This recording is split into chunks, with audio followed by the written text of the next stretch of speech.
நீங்கள் பார்த்து கொண்டிருப்பது உங்கள் ஜாஷ்வா டிவி. சகல ஜனங்களுக்கும் நற்செய்தி.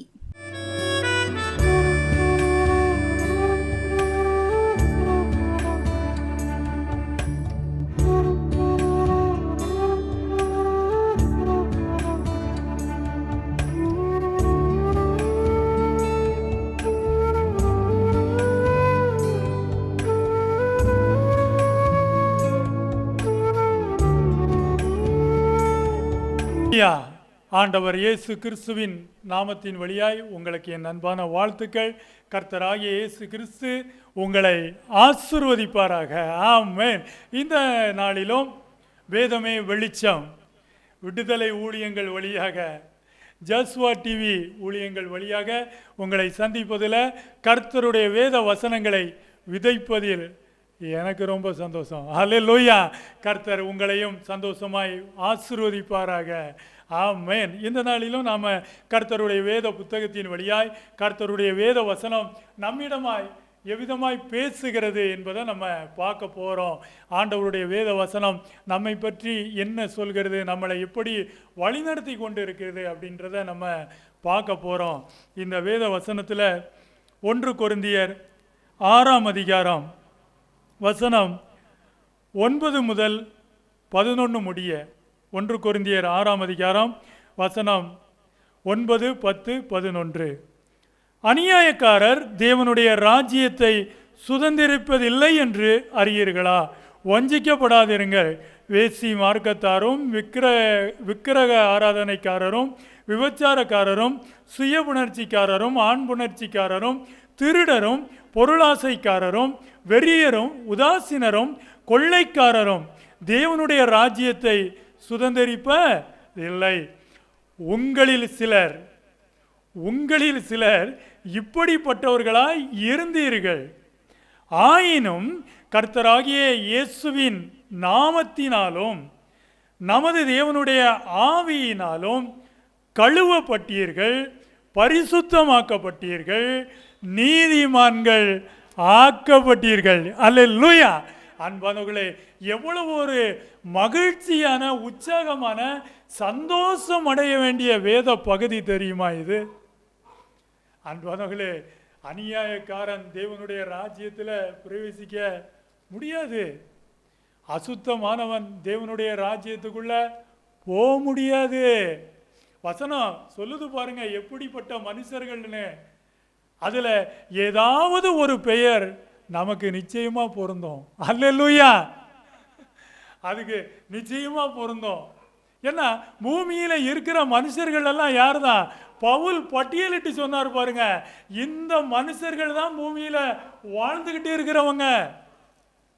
ஆனா இந்த மனுஷர்களை தான் இயேசு கிறிஸ்துவின் ரத்தம் கழுவி எடுக்குது. அல்லேலூயா. இயேசு கிறிஸ்துவின் ரட்சிப்பு தூக்கி எடுக்குது. அல்லேலூயா.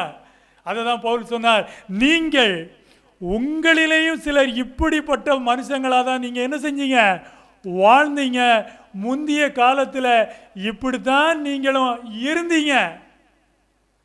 ஆனா இப்போ நீங்க அப்படிப்பட்டவங்க கிடையாது. அல்லேலூயா. இப்போ நீங்க எப்படிப்பட்டவங்க? இயேசு கிறிஸ்துவின் பரிசுத்த இரத்தத்தினால் கழுவப்பட்டவர்கள், இயேசு கிறிஸ்துவை தெய்வமாக ஏற்றுக்கொண்டவர்கள், இயேசு கிறிஸ்துவின் நாமத்தின் வழியாய் ரட்சிக்கப்பட்டவர்கள், இயேசு கிறிஸ்து தருகிற பரிசுத்த ஆவியினால் நீங்கள் அபிஷேகம் பண்ணப்பட்டவர்கள். இன்றைக்கு நீங்கள் பாவிகள் அல்ல, நீதிமான், பாக்கியவான், பரிசுத்தவான். அல்லேலூயா. அன்பானவர்களே, கர்த்தருடைய வேதம் எவ்வளவு அழகா பவுல் நம்மளுக்கு சொன்னார் பார்த்தீங்களா? இன்னைக்கு நீங்க யாரு? அதுதான் இன்றைய பார்வை இருக்கணும். ஒவ்வொரு நாளும் ஆண்டவரே, நான் பாவி, உமக்கு முன்பாக நிற்கிறதுக்கு எனக்கு தகுதி இல்லைதான். இயேசுவின் இரத்தத்தின் வழியாய் அந்த தகுதி நமக்கு கொடுக்கப்பட்டது. பாவிதான், ஆனா இன்னைக்கு பாக்கியவான். அன்பானவர்களே, இன்றைக்கு நீதிமான், இன்றைக்கு பரிசுத்தவான். பரிசுத்தவான்களுக்கு எழுதுகிறதாவது அப்படின்னு தான் பவுல் எழுதுகிறார். அன்பானவர்களே, ஆண்டவரை ஏற்றுக்கொண்டு கிறிஸ்து இயேசுவின் இரத்தத்தினால் கழுவப்பட்டு பரிசுத்த ஆவியின் அபிஷேகத்தை பெற்றிருக்கிற நீங்கள் நீதிமான்கள். அல்லேலூயா. இதை முதல்ல நம்ம என்ன செய்யணும்? நல்லா உணர்ந்து கொள்ளணும். ஆமா, நீங்கள் நீதிமான்கள். உங்களில் சிலர் இப்படிப்பட்டவங்களா தான் இருந்தீங்க. இப்படிப்பட்ட மனுஷன் தான் பூமியில வாழ்ந்துகிட்டு இருக்கிறான். நீங்க 1 கொரிந்தியர் 6ஆம் அதிகாரம் 9 முதல் 11 வரைக்கும் வாசிங்க. அந்த மனுஷன் தான் பூமியில இருக்கிறது. அப்படிப்பட்ட மனிதர்களில் ஒருத்தனாக தான் நாமளும் இருந்தோம். ஆனா இன்னைக்கு அந்த மனிதர்களோடு கூட நாம கிடையாது. இன்னைக்கு நீங்க யார் அப்படின்னா நீதிமான்கள் ஆக்கப்பட்டீர்கள். அல்லேலூயா. இன்றைக்கு நீங்க நீதிமான்களாக்க பட்டிருக்கீங்க. இதை தான் நீங்க நல்லா புரிந்து கொள்ளணும் அன்பானவர்களே. அதனால நான் எப்படி வாழுறது, நான் இப்படிப்பட்ட மனுஷன் அப்படின்றது கிடையாது. இன்றைக்கு நம்மளுடைய பயணம் என்ன? இன்றைக்கு பாவியா இல்லை, இன்றைக்கு நீங்கள் பாக்கியவான்கள். அல்லேலூயா. இன்றைக்கு நீங்கள் நீதிமான்கள். அல்லேலூயா. அன்பானவர்களே, ரோமர் 8ஆம் அதிகாரம் 30வது வசனம் பாருங்க. எவர்களை முன் குறித்தாரோ அவர்களை அழைத்தும் இருக்கிறார், எவர்களை அழைத்தாரோ அவர்களை நீதிமான்கள் ஆக்கியும் இருக்கிறார். ஆமென். நீதிமான்கள் ஆக்கி இருக்கிறார். இப்படிப்பட்ட மனுஷங்களை ஆண்டவர் இன்றைக்கு நீதிமான்கள் ஆக்கி இருக்கிறார். ஆமென். அல்லேலூயா. அதை தான் இந்த பவுல் அழகா எடுத்து பேசி கொண்டு வருவார் நிறைய இடங்கள்ல. இப்போ நீங்க யாரு, இப்போ நீங்க யாரு, இப்போ நீங்க எப்படிப்பட்ட மனுஷங்க, இன்றைக்கு நீங்க உங்களுடைய பெயர் என்ன, இன்றைக்கு தேவனுக்கு முன்பாக நீங்க யாரு, இதுதான் பவுல் என்ன செய்கிறாரு, நிறைய இடங்களில் பேசியிருக்கார். குறிப்பாக ரோமரில் அதிகமாக பேசியிருக்கிறார். பாருங்க, ரோமர் 8ஆம் அதிகாரம் 33 தேவன் தெரிந்து கொண்டவர்கள் மேல் குற்றம் சாட்டுகிறவன் யார்? தேவனே அவர்களை நீதிமான்கள் ஆக்குகிறவர். தேவனே அவர்களை நீதிமான்கள் ஆக்குகிறார். யாரை? எவர்களை? நம்ம வாச்சம் பாருங்க, 1 கொரிந்தியர் 6ஆம் அதிகாரம் வசனம் 9, 10 வாச்சம் பத்திலா, அவர்களை தேவனே நீதிமான்கள் ஆக்குகிறார். அல்லேலூயா. அந்த மனுஷன் தான் நீதிமானாய் ஆகிறான். அந்த மனுஷன் தான் இன்னைக்கு நீதிமான். அல்லேலூயா. அன்பானவர்களே, கர்த்தருடைய வேத புத்தகத்தில் அடுத்து பாருங்க, ரோமர் 5ஆம் அதிகாரம் 1வது வசனம். இவ்விதமாக நாம் விசுவாசத்தினாலே நீதிமான்களாக்கப்பட்டிருக்கிறபடியால் அப்படின்ற விசுவாசத்தினால நீங்க இன்னைக்கு நீதிமானாய் வாழ்ந்து கொண்டு இருக்கிறீங்க. அன்பானவர்களே, இன்றைக்கு நீங்கள் நீதிமான்களாய் பார்க்கப்படுறீங்க. இயேசு கிறிஸ்துவின் நாமத்தை பற்றும் விசுவாசத்தின் வழியாக, இயேசு கிறிஸ்து சிந்திய பரிசுத்த இரத்தத்தின் வழியாக, கழுவப்பட்டதின் வழியாக, ஆண்டவர் இயேசு கிறிஸ்து உங்கள் பாவங்களை மன்னித்ததின் வழியாக, ஆண்டவர் தந்த பரிசுத்த ஆவியின் புதிதாக்குதலின் வழியாக, அல்லேலூயா, ஆண்டவர் தந்த அபிஷேகத்தின் வழியாக இப்பொழுது நீங்கள் நீதிமான்கள். அல்லேலூயா. அன்பானவர்களே, இதை நம்ம உணரும் போது நமக்கு எவ்வளவு சந்தோஷமா இருக்கும் தெரியுமா? ஆமா அன்பானவர்களே, கழுவப்பட்டு இருக்கிறோம். ஆண்டவர் நம்மை என்ன செய்கிறாரு? சுத்தப்படுத்தி இருக்கிறார். ரோமர் 5ஆம் அதிகாரம் 19வது வசனத்தில், அன்றியும் ஒரே மனுஷனுடைய கீழ்ப்படியாமையினாலே அநேகர் பாவிகளாக்கப்பட்டது போல ஒருவருடைய கீழ்ப்படியினாலே அநேகர் நீதிமான்களாக்கப்படுவார்கள். நீதிமான்களாக்கப்படுவார்கள், நீதிமான்களாக்கப்பட்டீர்கள். அல்லேலூயா. அன்பானவர்களே, தீர்க்க தரிசன வசனங்களும் அதுதான் நமக்கு உரைத்து கொண்டே வந்தது. பாருங்க, ரோமர் 4ஆம் அதிகாரம் 25வது வசனம். அவர் நம்முடைய பாவங்களுக்காக ஒப்பு கொடுக்கப்பட்டும் நாம் நீதிமான்கள் ஆக்கப்படுவதற்காக எழுப்பப்பட்டும் இருக்கிறார். ஆமென். அன்பர்களே, வசனம் எவ்வளவு தெளிவாக சொன்னார் பாருங்க.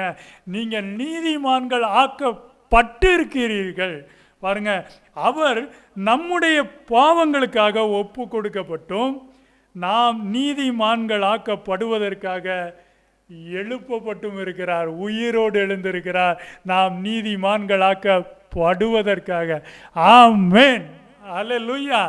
அதனால் அன்பானவர்களே, ரோமர் 3:24 இலவசமா அவருடைய கிருபையினாலே கிறிஸ்து இயேசுவில் உள்ள மீட்பை கொண்டு நீதிமான்களாக்கப்படுகிறார்கள். என்னைய வரைக்கும், இன்னைய வரைக்கும், இப்பொழுதும் எப்பொழுதும் நீதிமான்களாக்கப்படுகிறார்கள். இயேசு கிறிஸ்துவை தேடி வரும்போது, இயேசு கிறிஸ்துவின் இரத்தத்தை விசுவாசிக்கும் போது, இயேசு கிறிஸ்துவின் மீட்பை விசுவாசிக்கும் போது, இயேசு கிறிஸ்துவின் நாமத்தை விசுவாசிக்கும் போது, இயேசு கிறிஸ்து தருகிற பரிசுத்த ஆவியின் அபிஷேகத்தை விசுவாசித்து பெற்றுக்கொள்ளும் போது இந்த புதிதாக்குதல் உருவாகுது. அல்லேலூயா. ஒரு பாவி நீதிமானாய் ஆக்கப்படுகிறான். அல்லேலூயா. ஒரு பாவி ஒரு பாக்கியவானாய் ஆக்கப்படுகிறான். அல்லேலூயா. அன்பானவர்களே, நம்மளை உற்சாகப்படுத்துகிற வேத வசனம் இது. ஆமா, நம்மளை சந்தோஷப்படுத்துகிற வேத வசனம். ஏன்னா உங்களில் சிலர் நீங்களாம் இப்படிப்பட்ட மனுஷங்களாக தான் வாழ்ந்துக்கிட்டு இருந்தீங்க. ஆனால் இப்போ நீங்கள் இயேசு கிறிஸ்துவின் இரத்தத்தின் வழியாய் மீட்கப்பட்ட மனிதர்கள், நீதிமான்கள் ஆக்கப்பட்ட மனிதர்கள். அல்லேலூயா. அன்பானவர்களே, அதை தான் இங்கே அடுத்தடுத்து பேசப்படுது. நீங்கள் ஏசாயா 53ஆம் அதிகாரம், ஏசாயா 53ஆம் அதிகாரம்னு சொன்னாலே அது ஆண்டவர் இயேசு கிறிஸ்துவின் பாடு, மரணம், இரத்தம் சிந்துதல், அதோடு கூட நம்முடைய மீட்பு. அல்லேலூயா. இதை ஏசாயா 53ஆம் அதிகாரம் தெளிவாக பேசியிருக்கோம். தீர்க்க தரிசனம். அங்கே பாருங்க, ஏசாயா 53 11வது வசனம். அவர் தமது ஆத்தும வருத்தத்தின் பலனை கண்டு திருப்தியாவார். என் தாசனாகிய நீதிபரர் தம்மை பற்றும் அறிவினால் அநேகரை நீதிமான்கள் ஆக்குவார். அவர்களுடைய அக்கிரமங்களை தாமே சுமந்து கொள்வார். அவர்களுடைய அக்கிரமங்களை சுமந்து கொள்வார், அவர்களையோ நீதிமான்கள் ஆக்குவார். அல்லேலூயா. இதுதான் தீர்க்க தரிசனங்க. ஏசாயா 53 உரைக்கப்பட்டது தான் அப்போஸ்தலன் பவுல் நீதிமான்கள் ஆக்குகிறார், நீதிமான்கள் ஆக்கப்பட்டீர்கள்னு சொன்னார். அங்க உரைத்த அந்த தீர்க்க தரிசனத்தை இங்கே நிறைவேறியதை அப்போஸ்தலன் பவுல் எடுத்து பேசுகிறார். இன்றைக்கு இப்பொழுது நீங்க யாரு, முன்னால நீங்க யாரு, இப்போ நீங்க யாருன்னு பேசுறாரு. அல்லேலூயா. அன்பனவர்களே, பாருங்க, அந்த தீர்க்க தரிசனம் நிறைவேறிச்சு. இதுதான் 2 கொரிந்தியர் 5ஆம் அதிகாரம் 17வது வசனத்தில் இதை பவுல் எழுதுகிறார். இப்படி இருக்க ஒருவன் கிறிஸ்துவுக்குள் இருந்தால் புது சிருஷ்டியாய் இருக்கிறான், பழையவைகள் எல்லாம் ஒளிஞ்சு போயின, எல்லாம் புதிதாயின. அல்லேலூயா. எல்லாமே புதிதாச்சுங்க, எல்லாமே புதிதாச்சு, எல்லாம் புதிதாச்சு. பாவி பரிசுத்தவானாக்கப்பட்டான், பாவி பாக்கியவானாய் ஆக்கப்பட்டான், பாவி நீதிமானாக்கப்பட்டான். அல்லேலூயா. எல்லாம் புதிதாச்சு, பழையவைகள் எல்லாம் ஒளிந்து போயின. உங்களில் சிலர் இப்படிப்பட்டவர்களாய் இருந்தீங்க, இப்போ நீங்க நீதிமான். அல்லேலூயா. அன்பானவர்களே, இவ்விதமாக இந்த வசனம் என்ன செய்யப்படுது, பேசப்படுது. இன்னும் நீங்க தெளிவா அப்போஸ்தலர் 13ஆம் அதிகாரம், அப்போஸ்தலர் அதிகாரம் 13 39வது வசனம் நீங்க பார்த்தீங்கன்னா, மோசேயின் நியாய பிரமாணத்தினாலே நீங்கள் எவைகளில் நின்று விடுதலையாகி நீதிமான்களாக்கப்படக்கூடாதிருந்ததோ, அதை பேசுகிறார் பாருங்க. மோசேயின் நியாய பிரமாணத்து வழியா நீங்கள் எவைகளிலிருந்தெல்லாம் விடுதலையாகி நீதிமான்கள் ஆக்கப்படாமல் கூடாது இருந்ததோ, விசுவாசிக்கிறன் எவனும் அவைகளில் நின்று இவராலே, ஆமாம், அவைகளில் இருந்து இவராலே, யார் இவர்? இயேசு கிறிஸ்துவினாலே, கர்த்தராகிய இயேசு கிறிஸ்துவினாலே இவராலே விடுதலையாகி நீதிமான்களாக்கப்படுகிறான் என்றும் உங்களுக்கு தெரிந்திருக்க கடவது. எவ்வளவு அழகா பேசுனாங்க பாருங்க. உங்களுக்கு தெரிஞ்சிருக்கட்டும், நியாய பிரமாணத்தின் வழியாக நீதிமான்கள் ஆக்கப்பட முடியாமல் இருந்தவங்க இயேசு கிறிஸ்துவை விசுவாசிக்கும் போது இவர் வழியாக விடுதலை ஆகி நீதிமான்கள் ஆக்கப்படுகிறான் ஒரு மனுஷன்றத நீங்கள் என்ன செய்யணும்? தெரிஞ்சிக்கங்கன்னு அங்கே சொல்கிறாங்க அப்போஸ்தலர்கள். அல்லேலூயா. அன்பானவர்களே, அதனால் நம்மை குறித்த ஒரு தெளிவான பார்வை நமக்கு முதல்ல இருக்கணும். அல்லேலூயா. அன்பானவர்களே, எப்படி அப்போஸ்தலன் பவுலுடைய ரோமர் நிருபம் எப்படி நம்ம நீதிமான்கள்னு பேசப்படுதோ அதே மாதிரி நீதிமொழிகளில் நீதிமான்களை பற்றி பேசப்படும். ஆமாம், நீங்கள் ரோமர் நிருபத்தையும் நீதிமொழிகளையும் நீங்கள் பார்க்கும்போது பார்த்தீங்கன்னா, ரோமரில் நம்ம நீதிமான்கள் ஆக்கப்பட்டுட்டோம், நீ தான் நீதிமான் அப்படின்னு பவுல் எடுத்து நம்மளை பேசுகிறாரு. நம்ம நீதிமொழிகளில் பார்த்தோம் அப்படின்னா நீதிமான் எப்படி வாழ்வான்னு சொல்லப்படும். அல்லேலூயா. நீதிமான் எப்படி வாழ்வான், அவன் வாழ்க்கை எப்படி இருக்கும், கர்த்தர் எப்படி அவனை ஆசீர்வதிப்பார், இதெல்லாம் அங்கே சொல்லப்பட்டிருக்கோம்.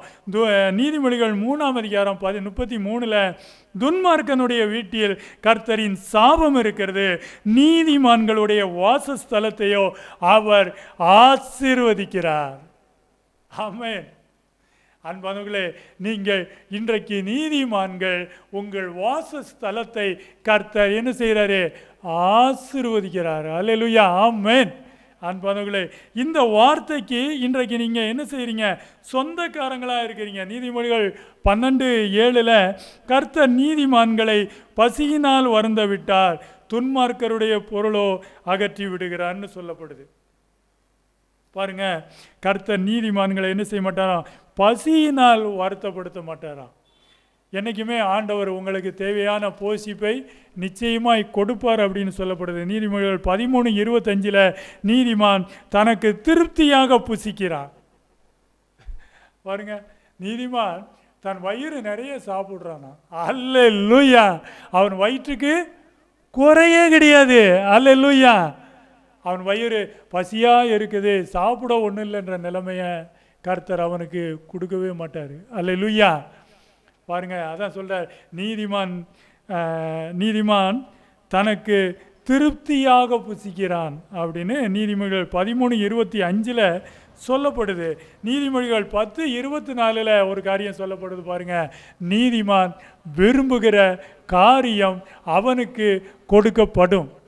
நீதிமான் விரும்புகிற காரியம் அவனுக்கு கொடுக்கப்படும். நல்லா புரிஞ்சுக்கங்க.